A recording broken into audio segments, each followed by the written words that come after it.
Ouais, c'est très bien, hein, tout ça. On a du Blazor, on a du Razorpage, du MVC.NET, du Web API. Que choisir? Eh bien, c'est vrai que ça va être assez difficile de choisir. Alors, je vais vous proposer ici mon idée, hein. C'est bien mon idée par rapport à mes expériences et par rapport à ce que je connais des trois, hein, pour les avoir expérimentés dans plusieurs projets professionnels. Eh bien, on va représenter un peu tout. Donc, qu'est-ce qui va faire que l'un ou l'autre, je vais l'utiliser ou qu'est-ce qui va faire que je vais choisir l'un ou l'autre? Alors, tout d'abord, on va représenter. Donc, ici, il va y avoir MVC.NET. MVC.NET, donc la partie Web API, pardon, la partie Razorpage à côté. Après, donc il y a MVC.NET, Razorpage, toujours autour d'ASP.NET, hein, comme on a vu. Après, la partie Blazor. Donc là, moi, je vais vraiment parler de Blazor client, parce que pour moi, Blazor serveur, je vois pas l'intérêt, personnellement. Euh, J'en parlerai dans la formation Blazor que je donnerai. Et ici, Web API. Alors déjà, Web API, c'est un monde à part, hein. Pour moi, c'est un monde à part qui n'a pas lieu d'être. C'est-à-dire que ici, on ne va pas se poser la question. Alors, vous me direz, ah bon, oui, ici, ça ne sert qu'à alimenter des données. Donc, le format de sortie, déjà, c'est du JSON, hein, ça ne sert qu'à alimenter. Donc, on n'affiche pas sur du web. Il n'y a pas de HTML généré. Alors, bah, déjà, c'est le point vraiment différenciant. Ici, il y a du HTML. HTML, HTML, HTML. Donc, on va dire que déjà, il y a un choix. Vous voyez la différence. Ici, je fais du HTML, donc je prends soit Blazor, soit Razor, soit MVC. Et puis après, ben, on va séparer en deux, vous l'avez vu. Ici, on va séparer en deux, avec cette notion de Blazor client, où c'est un peu différent. Là, ici, on rentre dans une technologie qui est SPA. Je vais le mettre dans une autre couleur, avec SPA. Alors, c'est quoi la SPA? C'est Single Page Application. Grosso modo, c'est quoi? C'est avoir une seule page HTML. Là, c'est de la MPA, donc il y a plusieurs pages, plusieurs pages. Et ici, il y a plusieurs pages. Vous voyez, ça y est, déjà, le choix se fait. Si ici, je vais faire une technologie où j'ai qu'une seule page HTML qui est chargée depuis le client, puis après, ça reste du côté client, tout le moteur, eh bien, je vais choisir du Blazor client. Déjà, ça permet déjà de cadrer. Après tout ça, bah, vous allez pouvoir le faire en VB ou en C#. Bon, grosso modo, nous, on va le faire en VB, hein. Je rigole, hein. En C#, hein. Je vous ai fait peur. Ok, ici en C#, en C# et en C#. Bon voilà, ça nous permet d'avoir ces choix-là, ça c'est intéressant. Et maintenant, lequel, par exemple, entre MVC et Razorpage, si on veut vraiment faire des MPA. C'est quoi la MPA, hein? C'est, je fais une requête du client, donc le navigateur, hein, pour avoir du HTML au serveur. Le serveur me prépare toute la page HTML, hein, de la balise HTML à la balise de fin d'HTML, et me la renvoie sur le client. C'est vraiment ça. C'est une valse à 4 temps, comme j'appelle, hein. Donc du coup, entre ça c'est la MPA, et à chaque fois que j'en demande une nouvelle, hein. Même le submit, hein, pour moi, c'est vraiment dans la partie MPA. Donc vraiment, comment je fais pour choisir entre MVC.NET et Razorpage? Eh bien là, je vous dirais d'abord, ça dépend.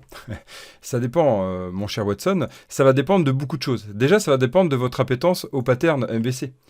Si vous aimez vraiment l'organisation séparée complètement, vraiment la séparation des couches MVC, hein, si vous avez un historique MVC, vous partez directement là-dessus, hein. Vous choisissez MVC.NET. Ça paraît obvious, mais c'est hyper important. C'est-à-dire que si vous venez de Laravel, par exemple, si vous venez de Symfony en PHP, vraiment, vous allez sur MVC.NET. Vous ne serez pas perdu. Ici, si vous avez un historique, alors là, c'est vraiment ASPX, allez-y, vous partez sur Razorpage. Vous allez vraiment vous sentir à l'aise. Après, que choisir entre les deux? Eh bien, MVC.NET a un problème de cadrage sur qu'est-ce qu'on met à l'intérieur. Donc ici, si vous avez une équipe jeune, ici, on va dire c'est une équipe qui est un peu plus expérimentée, pour vraiment savoir bien organiser.